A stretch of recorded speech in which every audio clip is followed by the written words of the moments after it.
Here is how your environment is likely set up right now. You probably have a desk, a calendar full of back-to-back meetings, a long list of tasks that all need to be achieved today. And if you or someone on your team has an ADHD brain, that setup is working against you. Not because the person is the problem, the environment is.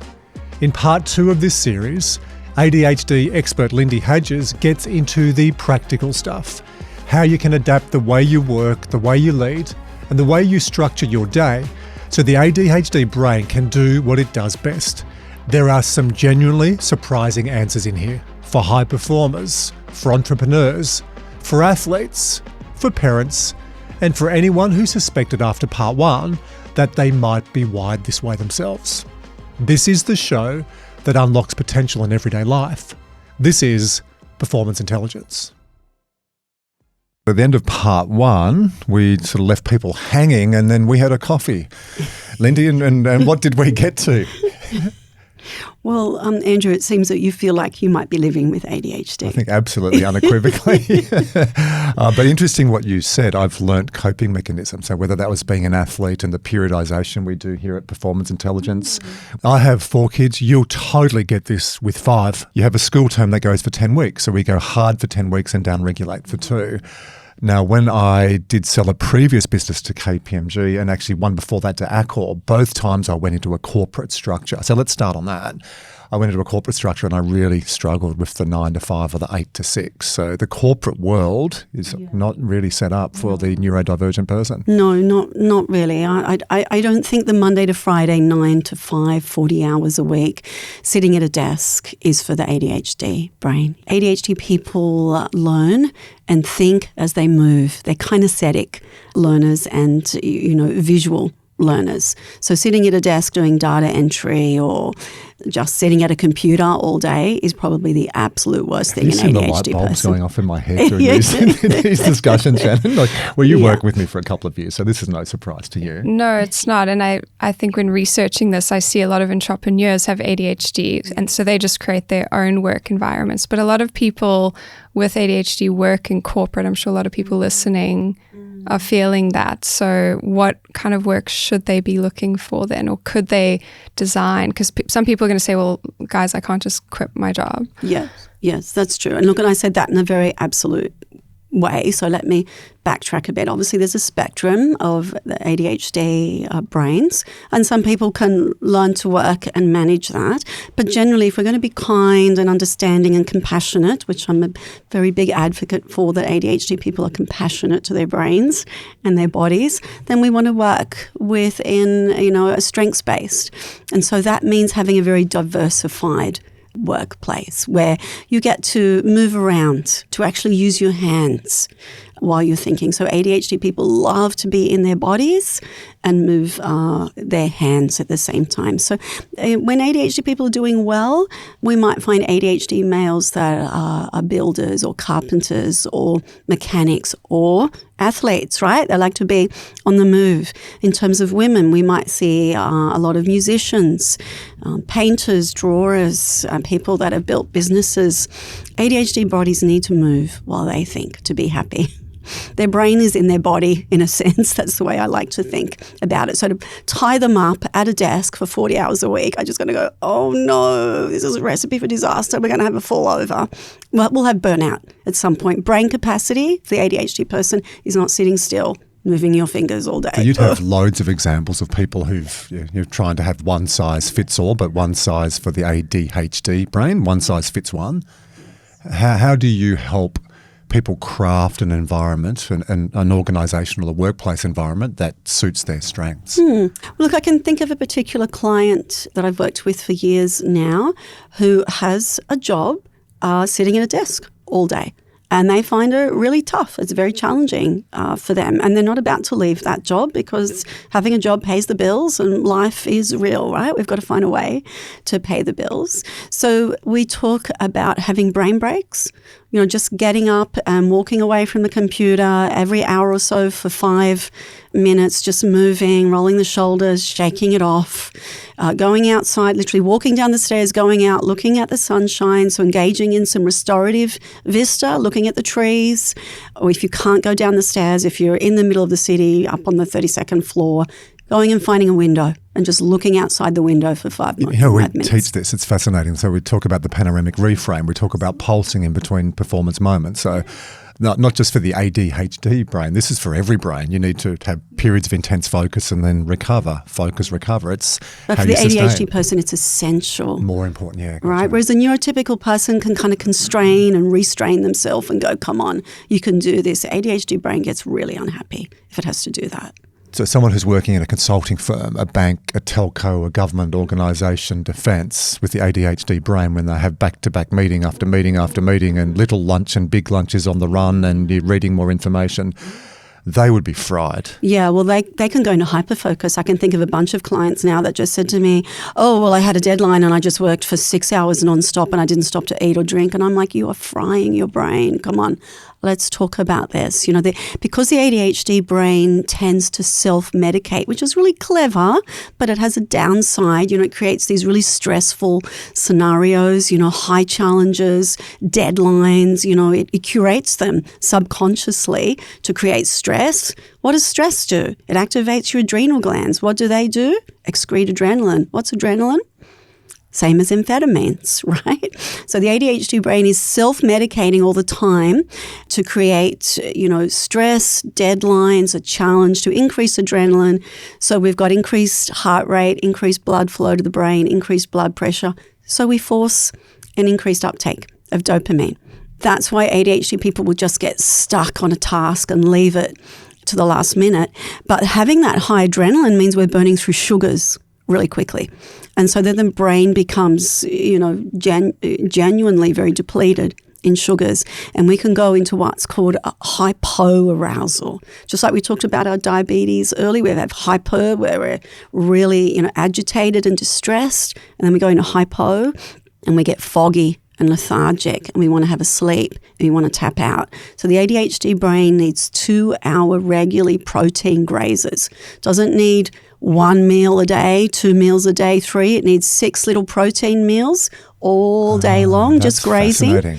Yeah, and that the protein actually kind of inoculates the brain from these really, kind of like a sugar level of 10 to 2, 10 to 2, these peaks and troughs. And these peaks and troughs in the brain actually stress the brain. Brains don't like to go from 10 to 2 in their sugar levels, but ADHD brains force themselves to do that all the time. Having thought bubbles again, Shannon and Lindy, with some of our clients, stereotype, risk, typical male entrepreneur, 40s and 50s. They'll come and see myself and Dr. Tom Buckley, and we get them fasting. We know for men, the majority of men, when they start fasting after 40 to 45, intermittent, 2 or 3 days a week, they'll lose weight, because it's calorie reduction. We get autophagy, all these benefits from fasting. Women, we say over 45, go see an endocrinologist, get your bloods done, because fasting can work or it can actually hinder. So you've got to go do it with bloods. Just thinking about a bunch of the entrepreneurs I work with, I'm sure there's a much higher propensity of ADHD. I'm having thoughts now, yes, not sure, yes. I get a lot of these men to fast. So you're saying with the ADHD brain and fasting, that's probably not great for them. Probably not great. I'm sorry that I'm standing in an antithetical position. No, it's good. With it's you great. on it's that. But the ADHD brain craves sugar because of high adrenaline, right? So your adrenaline's high, so you're burning through sugar. Adrenaline speeds everything up in your body, right? And the ADHD brain's adrenaline hungry. So so many of my ADHD clients crave lollies all day. And we go, okay, what would it be like? And so we've done some work with various doctors that have done research on this, and they say the ADHD brain is kind of, in layman's terms, allergic to sugar. So let's cut out all sugar and have 2-hourly protein grazers with some low carbohydrates. And I have actually seen ADHD clients turn their life around just by doing that, by changing kind of the sugar highs and lows and increasing protein. They just come to a much more level, moderate, stabilized place in their brain. It's been kind. to their brain. And being kind to the brain, then being kind to the way they work and their operating rhythm. Because if you can challenge that focus, that creativity, that energy, that impulsiveness on something that that person likes, and you're setting up, a lot of what you're talking around is recovery. It's fascinating. It can be a superpower. Yes. Yeah, absolutely. So can you imagine if you can change your diet and change the way you move? You know, you're taking brain. So say you are in an office position and you just can't change that. So going for that restorative vista every 5 minutes, feeling the air and the sun on your face for 5 minutes, then back to work. So we're actually managing capacity. So the ADHD brain burns through capacity really quickly. So it has highs, it has these peaks and troughs, which actually takes it into fogginess. And that's when we get our distractibility. We're far more likely to have an accident in our body, or an accident on the road, or an accident with a piece of machinery when we go into fogginess. And we know that ADHD brains are prone to hurting their bodies. They have a much higher incidence of sprained ankles and knee injuries, okay, because their spatial capacity sits in the prefrontal cortex, so they're not fully sure where their bodies are in space. So this is not in sport, this is just in day-to-day life. This is in sport as well. Yeah, they have a much higher incidence of injuries, and the word that gets used, which pains me to use it, so to all your listeners, it's not my word, it's the word my clients bring in and I won't use it, is you're just clumsy. We go, actually, no, you're not clumsy. That's a criticism. That's an insult. Spatial ability sits in the prefrontal cortex. So ADHD people walk into things, roll their ankles, cut their fingers, drop things on their foot much more than the neurotypical population So if you're does. ADHD or you have ADHD and you're wanting to be a traffic control engineer, we might need to have a conversation, Shannon. You might need to have your protein every 2 hours and cut out sugars, right, and take brain breaks. So it's a little bit like, you know, if you've got an old phone and your battery's starting to get a bit on the aged side, you know, you might charge it at 8 o'clock in the morning and suddenly you look at it and 11 o'clock it's got 10% and you're like, what the heck? How did that happen? Or then maybe you go, oh, I've actually got 3 movies playing in the background all the time that are burning through my battery power, right? The ADHD brain is like that. Okay, it burns through energy in the brain really quickly. So we go into depletion, fogginess, exhaustion. So that's real. It's not made up. That's the reality of living with an ADHD brain. So what do you need? You need downtime. And there's only one way in the whole world, one way for the ADHD brain to recapacitate itself, to have that battery power go back up to 100%, is to be on your own. Go away and be on your own. I thought you were going to say nature. Yeah, if you want to supercharge that, thank you for saying that, be on your own in nature. So restorative vista in water or in bush. That's what the research So you got has shown. Yeah, blue zones and green zones. Yeah. Hey, can we talk about that being on your own? We were talking about this over coffee break. The definition of introvert versus extrovert, I like Carl Jung's definition. It's where you draw energy.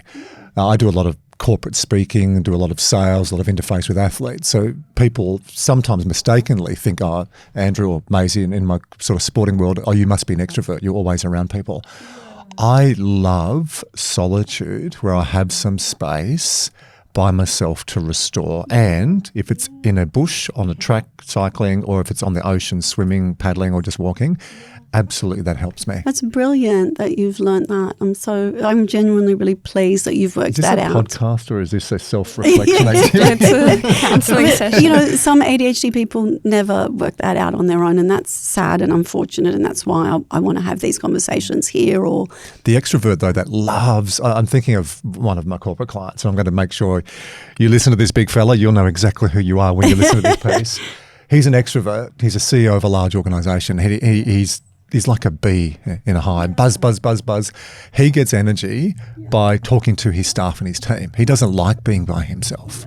He's told me that. Now, you're saying it's great for people to be... Let's create a definition.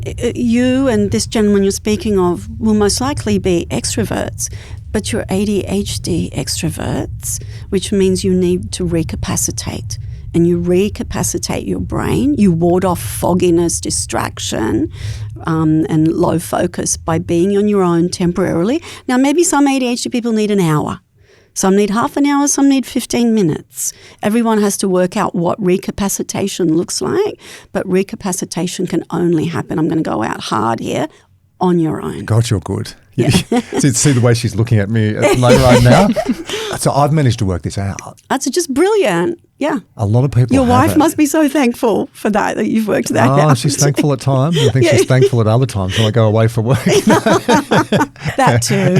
Yeah. I'm going to make sure she listens to this. Yeah. But a lot of people haven't worked this out. No. So they just push and push. They go into hyperfocus. Their adrenal glands are just working overtime, creating extra Huge adrenaline. risk of burnout. I'm burning through sugars. Yes, I'm exhausted.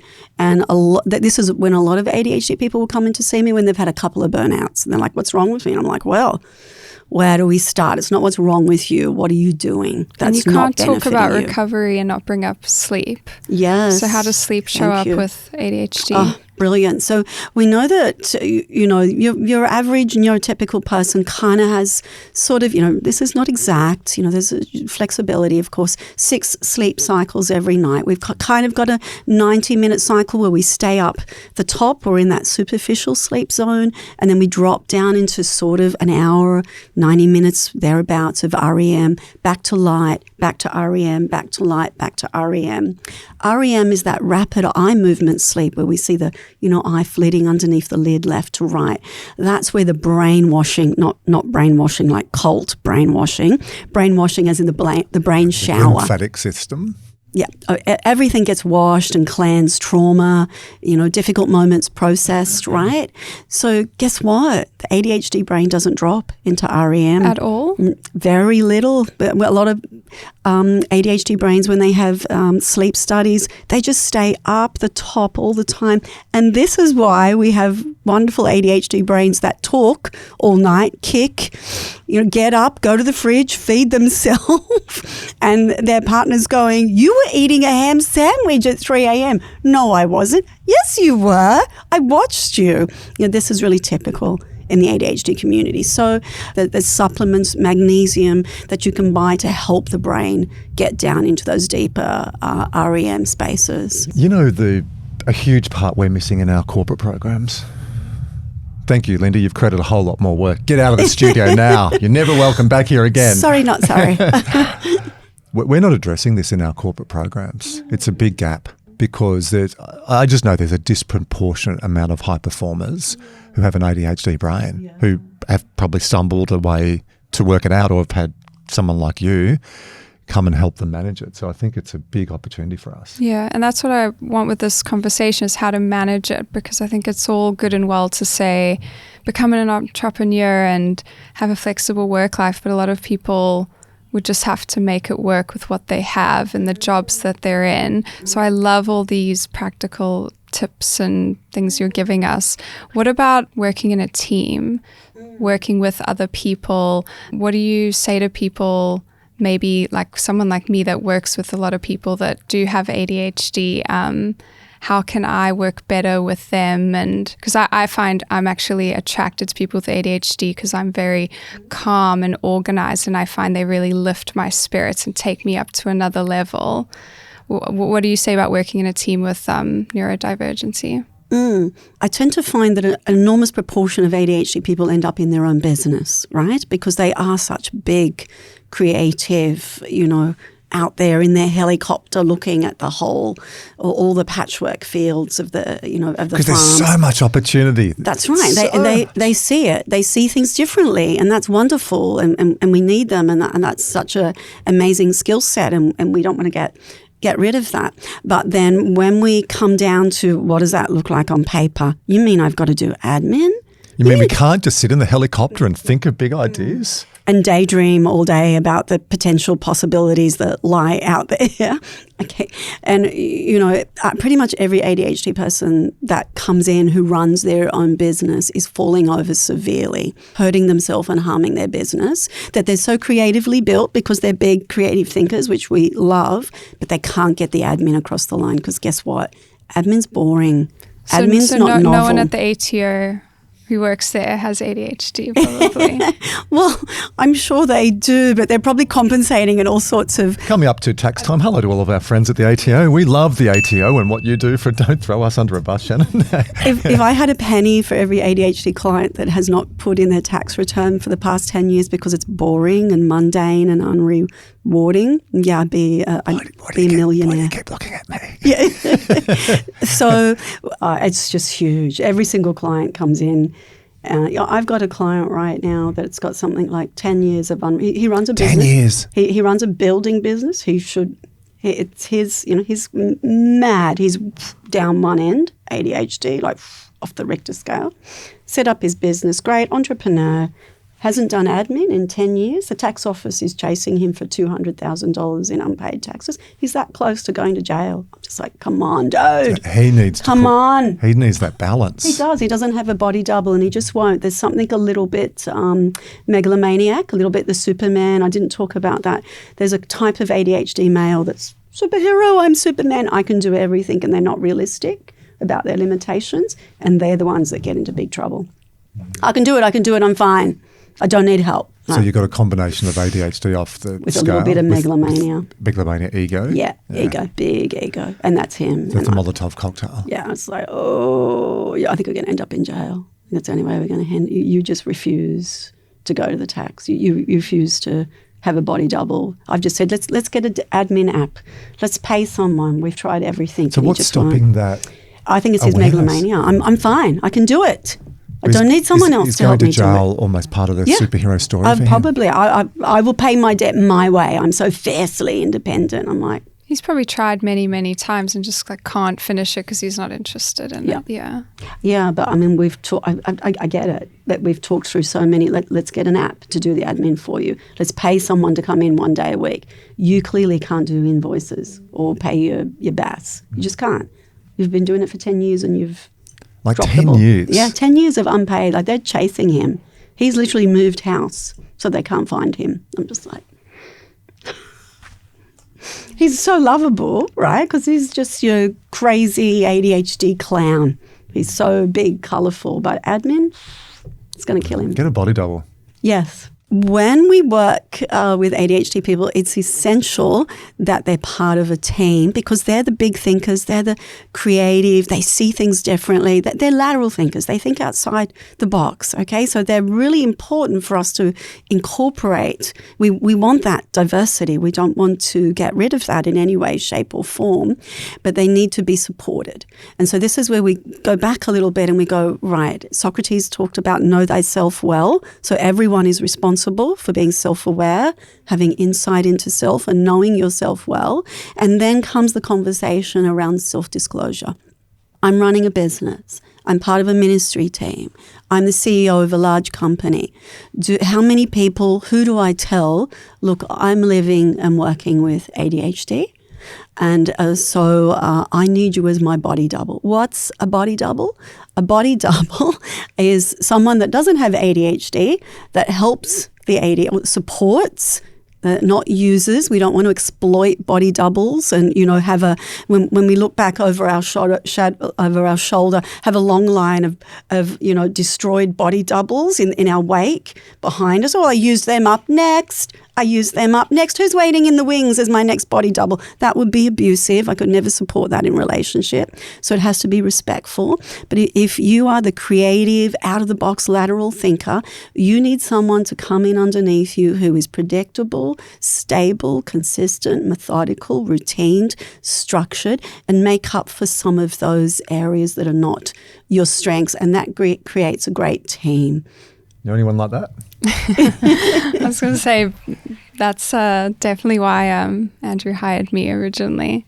But you and also Ange. Hello, yeah. Angela Poon. Ange is the operations director, and now her official title is Andrew's body double. It's fascinating.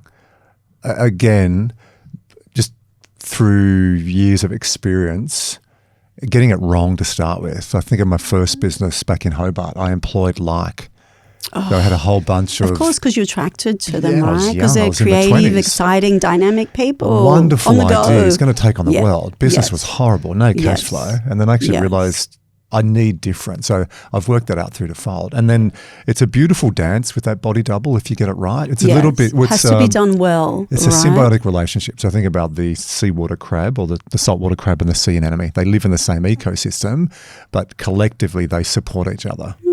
I like that. Yeah. So we don't want the body double just feeling used and exploited. There has to be some, I like that you use the word symbiotic, some benefit, some payoff for them, because there's huge payoff for the ADHD person.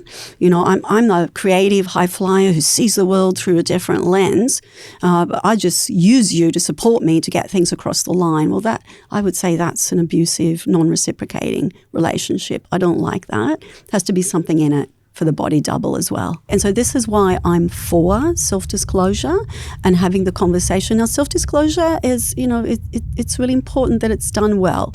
We only disclose to people that we feel safe with and who we know will have our back. So if you've got a team and there's no one safe in there probably needs to be a change in your team. You know, your team needs to know, if I'm the CEO, if I'm the head of this business and this is who I am, there needs to be one or two people that you can have an honest conversation with so that they know what's going on. So let's just paint a very extreme stereotypical picture. I'm not saying that this is anyone out there, but you're running a business, you're late to meetings, you forget appointments, you're disorganized with invoicing, you don't communicate with your staff well, and your staff is going, what is going on here? We can't work here. So we leave. So we have a business where we're just rolling through staff every week, every month, every year. We can't have consistency and stability. Whereas if you have that conversation with them, they're like, okay, we need, we need reminders. We need alarms on your phone. I'm going to be constantly emailing you about, Andrew, this is due now. Andrew, do you know that you need to be here at this time? If that's going to happen, there needs to be honesty and openness. So do the body doubles in relationships work well? Like, can you have two ADHD people in a couple? If it's done with respect, that's the core. But body doubling works if it's done with respect. If it's done with that exploitive user mentality, obviously the other person will feel disrespected and used as a commodity very quickly. Because they're being so compassionate, caring, supporting, yes, I'll loving. Support you in this. I'll do this. I'll do that for you. Until they're like, what do I get out of this? Am I just a PowerPoint for you to plug into when you need a bit of extra energy or support? I'm a human being as well. I see that in couples all the time. It's most often the male and the wife has become a body double, and by the time they come in at the 20, 25-year mark, she's so resentful. It's all about you and your colourful ADHD life. What about me? Do I even exist? I'm just here to support you. That's a really common dynamic. It's a sad one. What about me? Yeah. It isn't fair. In episode 1, we spoke about self-awareness, knowing what to do, and self-regulation, actually doing it. So I can see that really coming into this conversation. So knowing where you are in an organisation, your skills, knowing your challenges and weaknesses, and if you can get it right, it is that beautiful symbiotic relationship. We've spoken a lot in both episodes about ADHD doesn't show up the same for each person, doesn't show up the same across different groups, and doesn't show up the same in sexes. There's been a lot more research about ADHD in women. I'd like to explore that. Women, for me, in my professional life and my personal life, amazing, strong, powerful, empathetic women really run my life. I'd like to explore that a little bit more. Yeah, sure. So I think ADHD in women is generally underdiagnosed because women are most commonly diagnosed with inattentive. If we think of, social, cultural norms for women, dating back to earlier parts of the century, right, where women are just quiet, they're supporters, they're submissive, they fit in, they're helpers. So it's normal for a woman to be quieter. But in actual fact, if it's a woman with ADHD, she's actually inattentive, she's dreamy. No, she's just too much. We hear that all the time with women. She's a lot and she's too much. And that is that hurts a lot of people, doesn't it? Yes, that's right, because she's not fitting in with social, cultural norms that a woman should just be, quietly standing behind her husband, or she certainly shouldn't be the leader, right? So that's challenging those social, cultural norms for women.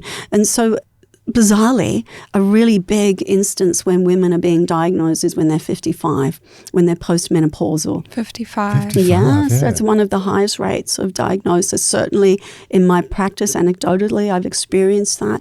And it's really confusing for women, and the pushback is deeper because, I'm doing that slow, tick, tick, okay, I'm seeing this, right, tick, I'm seeing this, tick. And I start the conversation and they're like, no, what? I've run a marriage, raised children, worked here.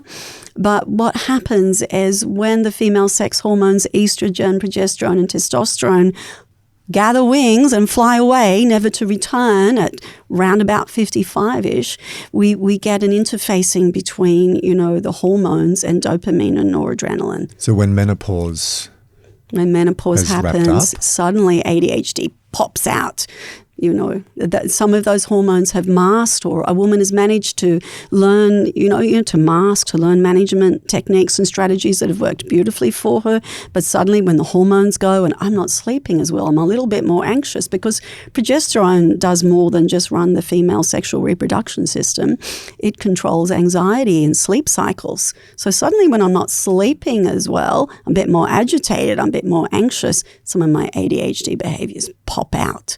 And those women are really disbelieving. I'm like, Lindy, what you mean I just 55? got it now? What do you mean? Yeah, I can understand. I would feel the same if someone suddenly said to me, oh, you've got a neurobiological condition that's genetic and we're diagnosing it at 55. What the heck? Are you crazy? There must be a lot of grief there for the 55 previous years. Yeah, that's true. And just a couple of months ago, I spoke for the ADHD Foundation at their quarterly meetup on grief and loss for ADHD. And that was something that I really focused on, that late diagnosis causes huge amounts of grief, because we go, oh, now I understand why I've got 2 or 3 failed marriages. Now I understand why 3 out of my 4 kids won't talk to me anymore. God, that must be a burden, but it also must be a light flickering of some hope. It's both, right? It's bittersweet. It's like, oh, I've got an explanation for why this has happened. It's not just because I'm a difficult person, because my brain is low in some really important neurotransmitters, and because some of the structures in my brain, perhaps those neuroreceptors are in different places, or there's not quite enough of them. There's a reason for back up just a little bit, because you mentioned one of the types of ADHD. You said inattentiveness. So for anyone who didn't listen to episode 1 yet, can you just go through the 3? Yeah, sure. So there's 3 types of ADHD. We've got hyperactive, which is largely men, but definitely there's women, females diagnosed with hyperactive. There's inattentive, which is the dreamy. I'm a bit off with the Pixies and the fairies in my own world. That's largely women, but definitely men have it. And then there's the combo, where we have both. And that's actually the one that's diagnosed the most. I think stats, when I looked at them most recently, is around about 50% of the ADHD community is diagnosed with the combo. So flitting from hyperactive to inattentive, it's just hard on your brain, right?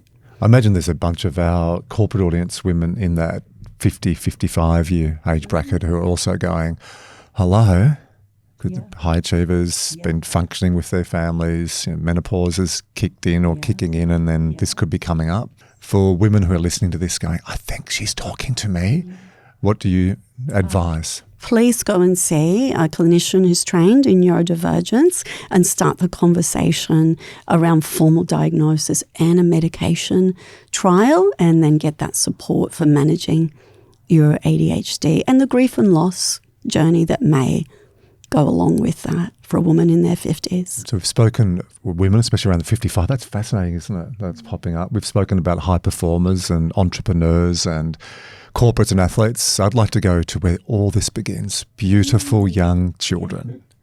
I'll start with this. You mentioned this in our first episode. You have 5 children. They were all homeschooled. How did you do that? Why did you do that?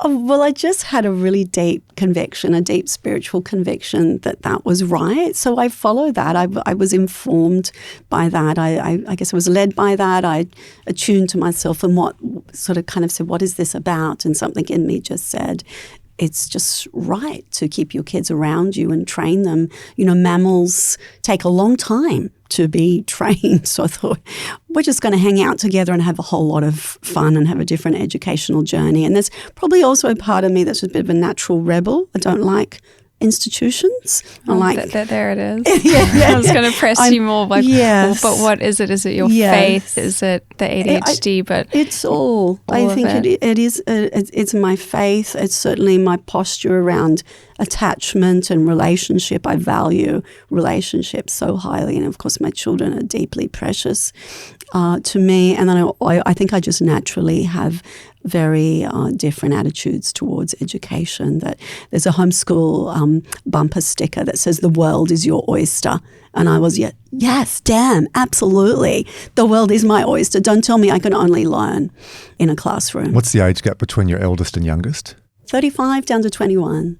Yeah. Okay, so that's 20 years of homeschooling? 30 years of homeschooling, yeah.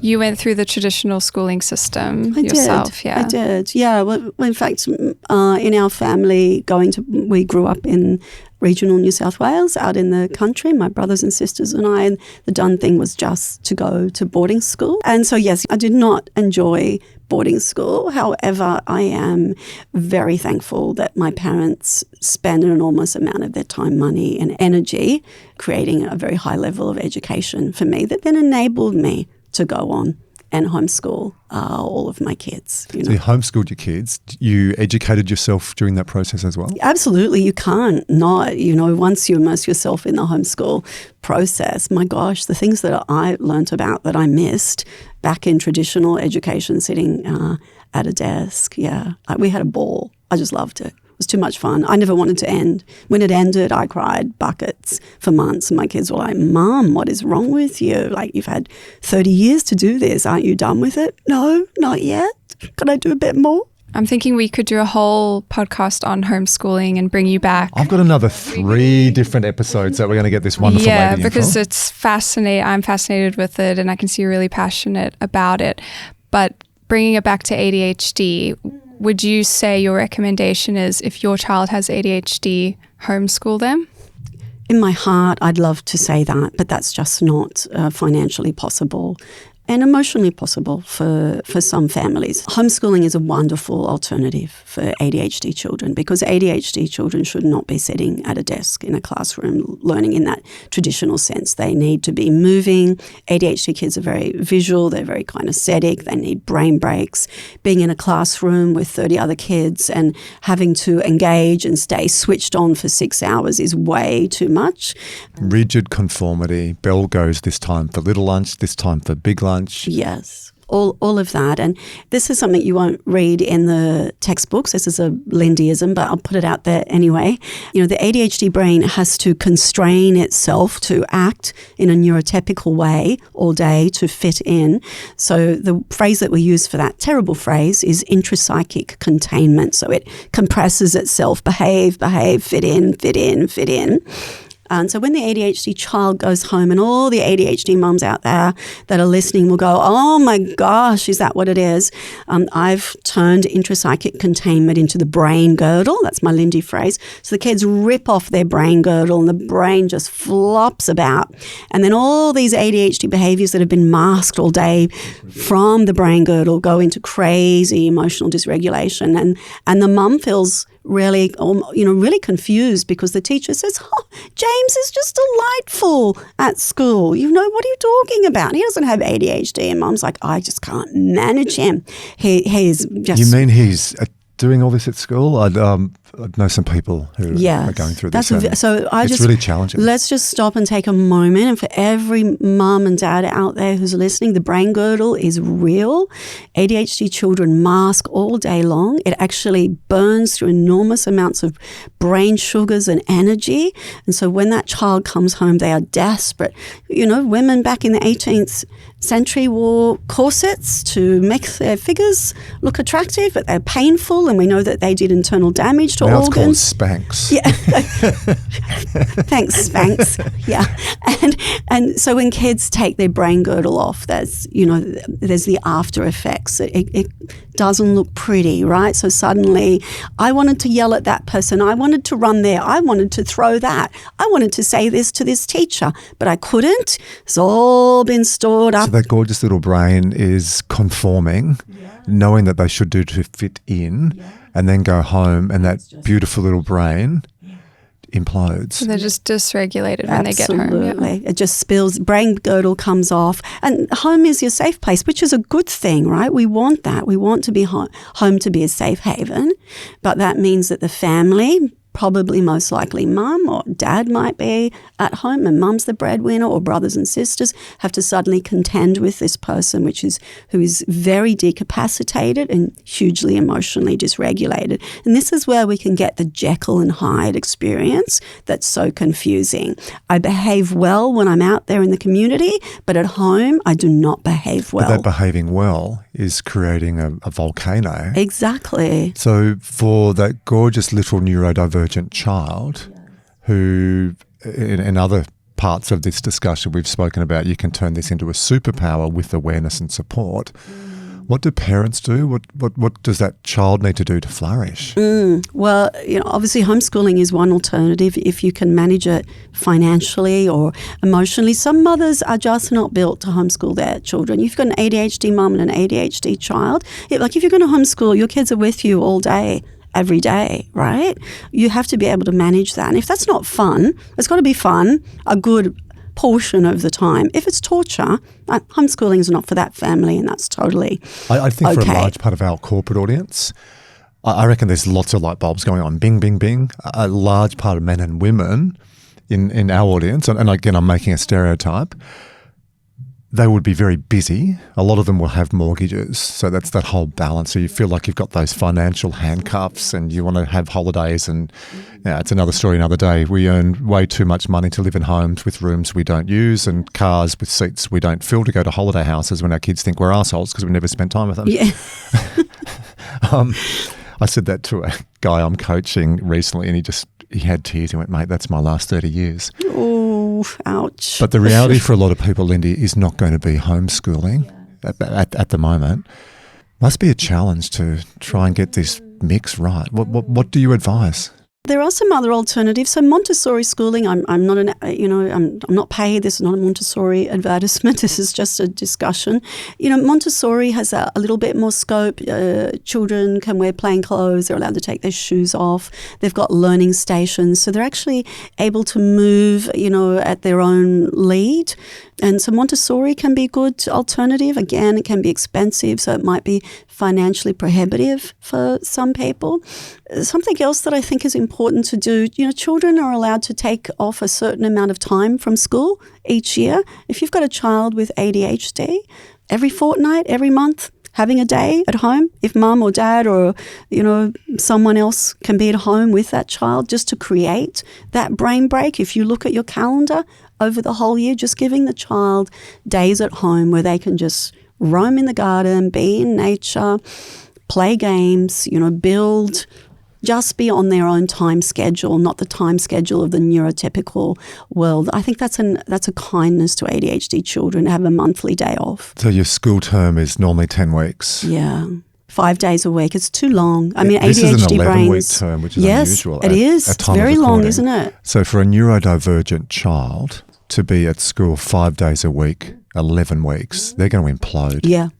Absolutely. So every couple of weeks having a brain break. Yeah, I know that it sounds really countercultural, but in Lindy's world, that's just being kind and compassionate to ADHD children and recognising your brain works in a different way. That's okay. capacity sits differently for you, regulation sits differently. Let's give you a day a fortnight, a day a month, whatever can be worked out, and let's make that, let's not kind of be shamey or like, oh, this is bad. Actually go, this is real. We're actually giving you time alone to roam and mooch and daydream or build, whatever you need to do to be busy or to be still, to manage your brain capacity. As a parent, you could say that's a creative day or Yes, you could find your language to make it really nice. Yeah. That's really clever. It connects to what you said for the adults. ADHD people need to be alone to downregulate or regulate themselves.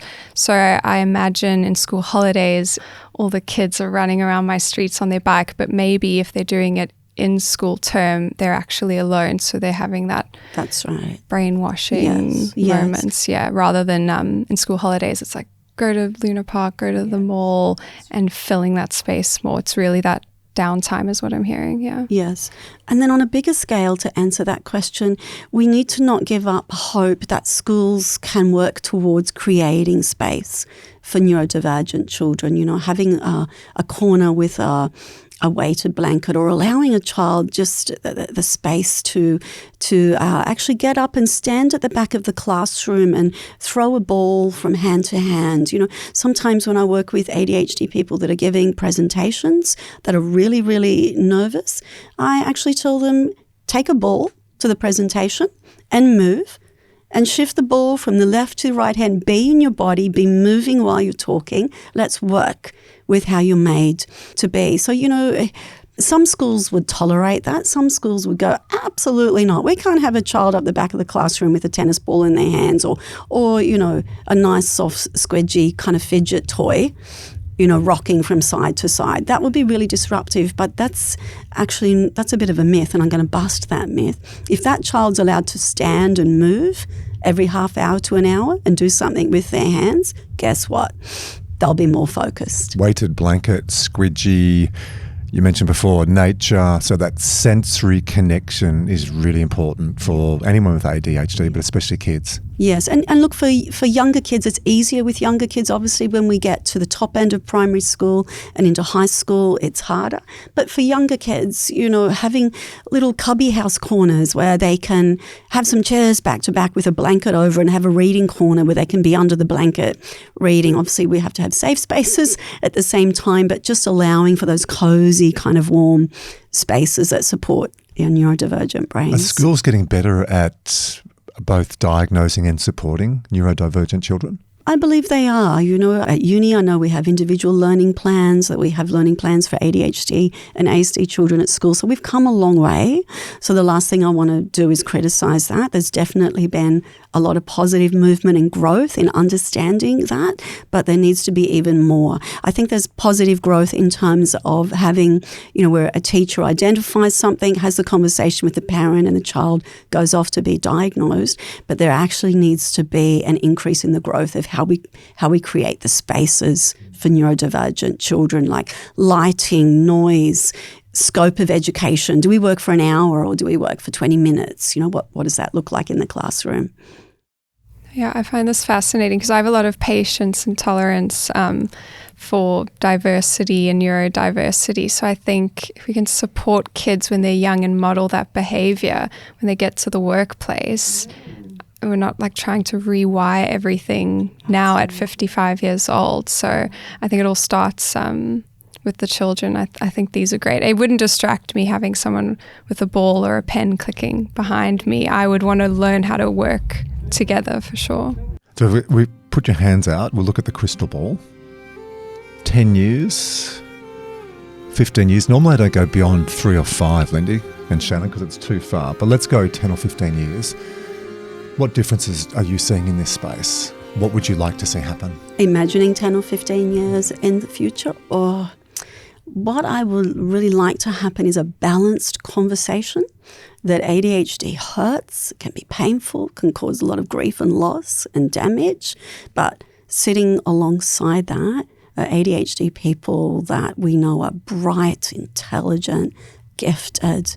The ADHD community is hugely creative. A disproportionate number of our artists, musicians, dancers, painters, writers come from the ADHD community. You know, they're so right brain. They're so creative. A disproportionate number of our athletes and CEOs have ADHD, right?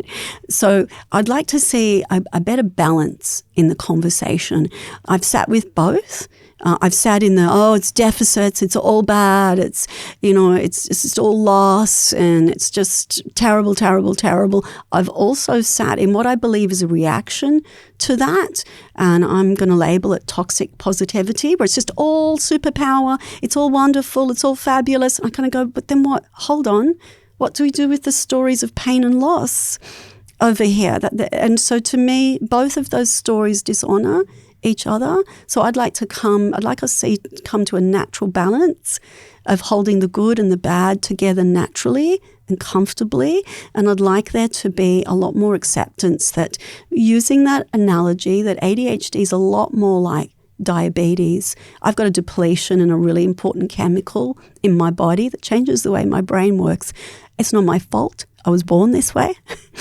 It's not because I'm being difficult or bloody-minded or lazy or careless or thoughtless or inconsiderate. I'm low in two really important hormones, and there's nothing to be ashamed of. And so hence having a much more natural, normal conversation where the stigma has been removed. I think that would be, so balance and loss of stigma is, if I were to put that in 2 words, balance and destigmatization. That's what I'd like to see in the next 10 years. I would love to end the conversation on getting really tactical and like how somebody can seek help, but like very, very specifically. So you've mentioned going to see your GP or your psychiatrist. What other resources are there if you couldn't afford that, or you're on the ADHD Foundation Australia Directors Board? Like, what exactly can somebody do that wants to use their ADHD as a superpower? They recognize it in their marriage and they're struggling, or they see it in their child. Like, what are the real tactical steps that someone can take as they finish this podcast? See a neurodivergent trained clinician, see a psychiatrist, get formal diagnosis, do a medication trial. If you don't want to do a medication trial, there are other alternatives out there.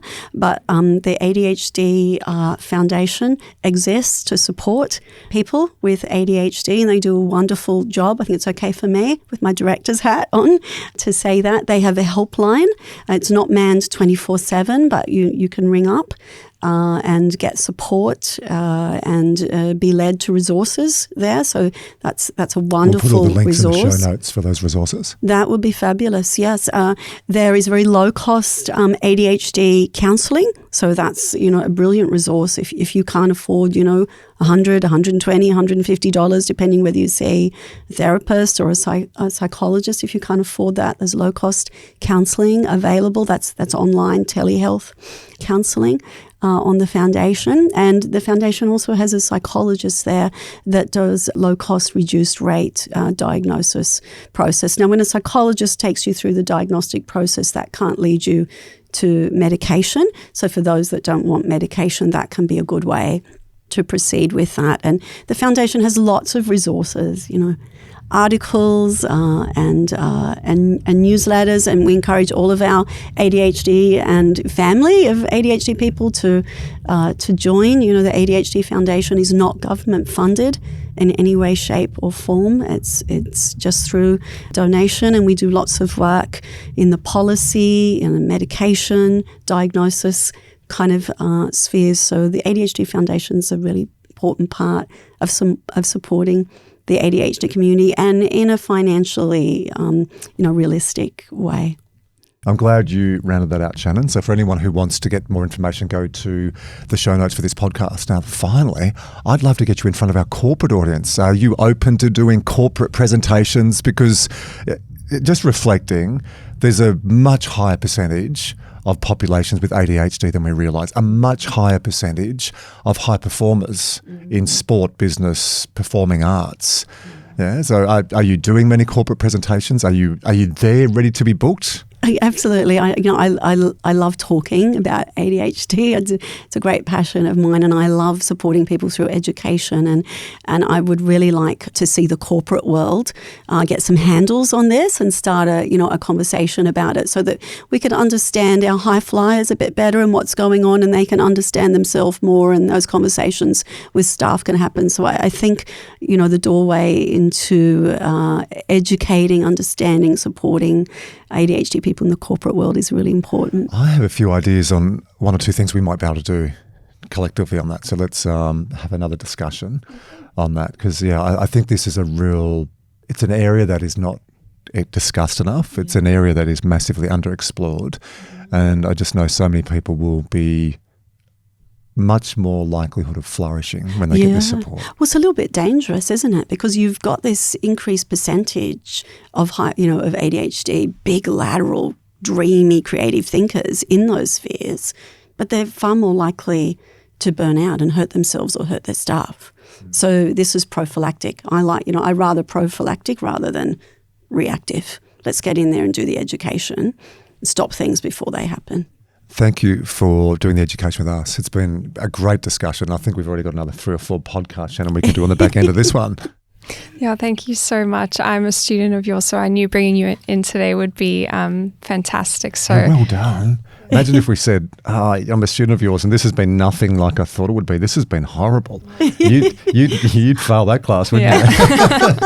No, it's been wonderful. I'm thinking, we're in the keynote business. We'll add your contact details in the show notes as well, so people can find you, because I'm sure in 10, 15 years you're going to still be talking about this. That crystal ball is going to look very sparkly and bright.